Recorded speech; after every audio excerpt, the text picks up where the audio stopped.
Weightlifting is done to accomplish two tasks: to grow muscle mass and to get stronger to be able to lift more weight. There are different methods in which to accomplish these, and some are more effective than others. Today, one popular approach to weightlifting has been to take a scientific approach, in which individuals will take experimental and analytic data to determine the optimal amount of weight, sets, and repetitions of a particular exercise to maximize growth in size and strength. This project assists in scientific approaches to weightlifting by providing analytic data to the quality of each repetition of a weightlifting movement. The objective of this project is to create a pair of electronic circuits that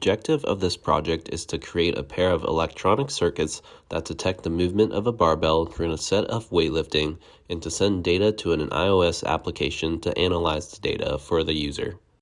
In the weightlifting community, there is a lack of quantitative feedback provided from a weightlifting movement, such as a squat. As weightlifting becomes an increasing studied sport, there is a need for devices to aid in collecting scientific data to improve the performance of a weightlifter. In weightlifting, as muscles fatigue through continued strain during a weightlifting set, the repetitions become slower until eventual failure.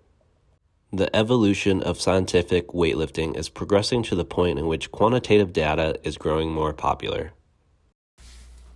This project is made up of 5 main components: the Raspberry Pi Pico, the Adafruit BNO055 IMU sensor, the Bluefruit LE UART Friend Bluetooth module, the Adafruit Micro LiPo charger, and the cylindrical lithium-ion rechargeable battery.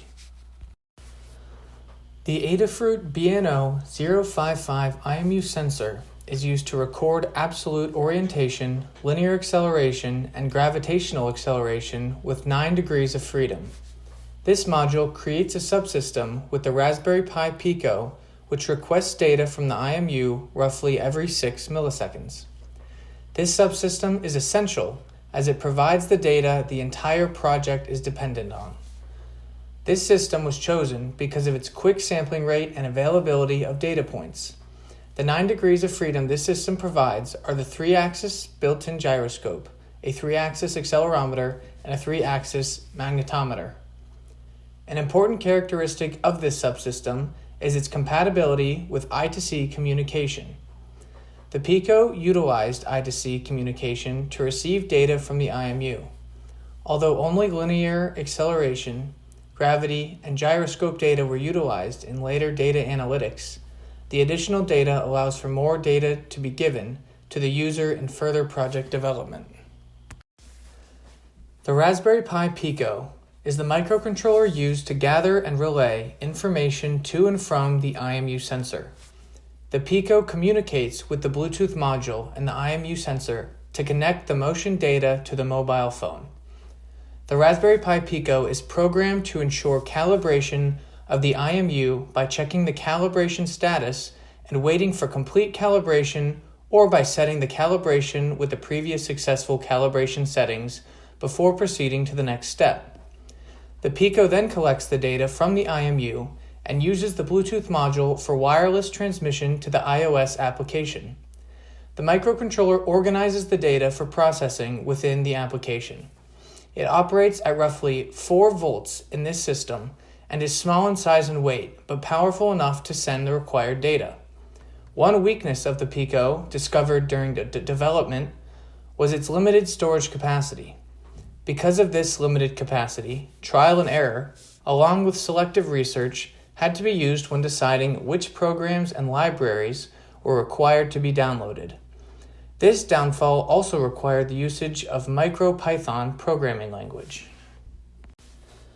The Bluefruit BLE UART Friend is the Bluetooth module used to send data to the mobile application. This Adafruit Bluetooth module is Bluetooth 4.0, which is the version required for iOS compatibility.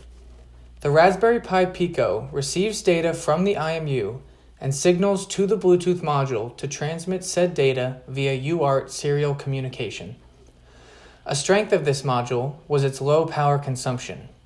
Being a low-energy Bluetooth device was an essential characteristic of this module, as it required very little power from the rechargeable lithium-ion battery. Versatility was another strong factor for choosing this module, as it can behave in either slave or master mode, allowing the project more freedom during development. This particular module sends and receives data quickly, allowing the application and the Pico to send and receive data with minimal data loss. The transmission time to and from the iOS application, however, is slightly slower than our sampling rate. This weakness causes one last stream of partial data to be sent to the iOS application that is then discarded during data processing. The Adafruit Micro LiPo Charger is what charges the lithium-ion battery for wireless system use. The micro USB charging port accepts 5 volts to charge the battery with a charge current of 100 milliamps. When delivering the battery power to the circuit, it supplies a voltage of up to 4.2 volts for the system's use. The lithium-ion rechargeable battery is what powers the circuit for wireless use. Rated at 2200 milliamp hours and 3.7 volts, the battery has a standard discharge current of 1.1 amps, allowing for the system to operate up to 2 hours. For this design, the optimal supplied voltage is roughly 4.1 volts, but will operate with as low as 3.8 volts. The battery may take up to 4 hours to charge when dead. Now let's dig into the data analytics. In this graph, you could see the barbell's vertical location over the course of a set for a user. In this case, the user did 5 reps and had an average depth of about 0.6 meters. The greens represent what our code detects when there is a peak, and then the blue represents when there's a valley of a squat. Let's take a look at the video to see how this data was recorded.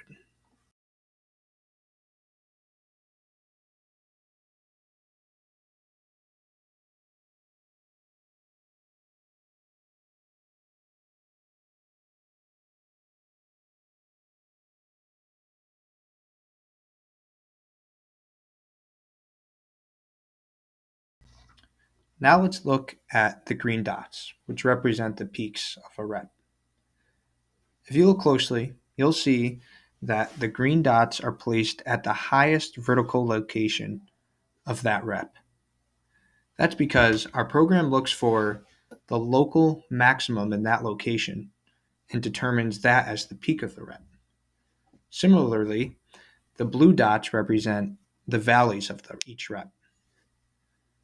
In this case, the program looks for the lowest value in a certain region and then determines those to be the local minimum. Given this data, we're able to find information such as the velocity down, the velocity up, time down, time up, and the depth. This information is extremely important to users using the application because it'll tell you whether you're getting tired more quickly or if there may be something wrong with your form.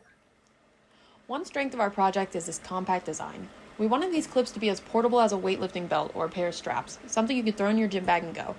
Our design used low-energy Bluetooth 4.0 transmitters that are able to quickly interface with the iOS app without using much power from our portable lithium-ion batteries.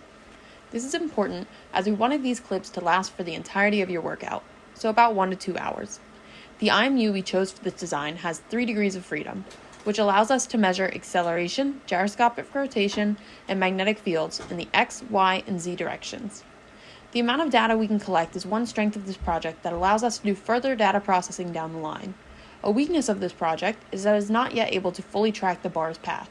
It can give an estimated depth, but due to extra movement throughout the set, this depth can vary slightly. Another downfall is that all data processing begins after the set ends. This means there is no real-time feedback throughout the set, and the user must wait a few seconds after the set for the data to fully process. So for our project demonstration, first the user will open the app, hit start squatting, and then turn on the clips. The first UI screen will show you when the clips are connected, and then when they're calibrated. We're going to hit skip calibration for now.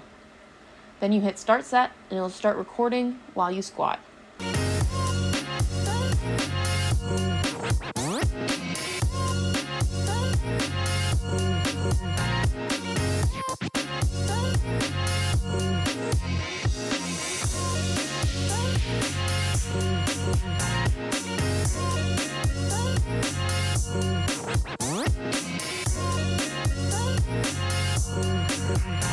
set, the user will re-rack the weights, hit end set, wait a few seconds, and then all of the data from the set will open on the app.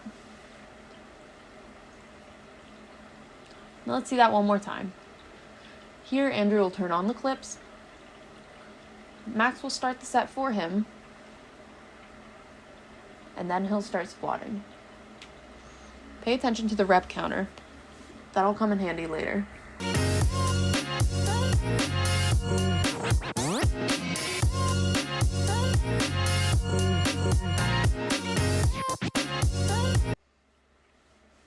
So at the end of the set, Andrew squatted 5 reps. Max is going to hit stop end set, and we'll see that 5 reps were counted. Now let's go back to the app. You can open the app, see your average set data, and then you can click on each rep individually to see how that data went for that rep.